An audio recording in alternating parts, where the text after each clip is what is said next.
Hi viewers, இன்றைக்கி நம்ம என்ன பார்க்க போகிறோம் பார்த்தீங்கன்னா, ட்ரை காஃப்க்கான ஹோம் ரெமெடி தான் பார்க்க போகிறோம். இது வந்து ஒரு 5 மினிட்ஸில் செஞ்சிடலாம். இதை வந்து எடுத்துக்கிட்டோம்னா காஃப் வந்து டக்குன்னு நின்றும். அதுக்கு நான் இன்றைக்கி கடாய் எடுத்திருக்கேன். அதில் வந்து நல்லெண்ணெய், இதுக்கு நல்லெண்ணெய் தாங்க நம்ம வந்து சேர்க்கணும்.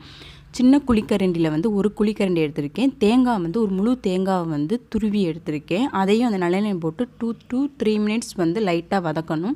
அது வதக்கணுன்னே இது வந்து பனங்கற்கண்டு பொடி பண்ணி வச்சுருக்கேன். அது வந்து 2 டேபிள் ஸ்பூன் போட்டிருக்கேன். அதாவது இனிப்புக்கு ஏற்ற மாதிரி. சின்ன பிள்ளைகளுக்கும் இதை வந்து தாராளமாக கொடுக்கலாம். அவங்களுக்கு வந்து இருமல் வந்து அதிகமாக இருக்கிறப்ப இது வந்து கொடுக்கலாம். இது வந்து மஞ்சள் தூளும் சித்திரத்தை பார்த்திங்கன்னா கடைகளில் கிடைக்கும். அதை வந்து பொடி பண்ணி எடுத்துக்கணும். இந்த சித்திரத்தை இது வந்து வாங்கி வச்சுக்கோங்க. இப்போ வந்து நல்லா வந்து ஒரு 5 மினிட்ஸ் வந்து கையை விடாமல் சிம்மில் வச்சு நல்லா வதக்கி எடுத்துக்கணும். இப்போ வந்து இது வந்து ட்ரை காஃப் இருக்கிறவங்க, தொடர் இருமல் இருக்கவங்க சாப்பிட்டா கண்டிப்பாக க்யூர் ஆகும்.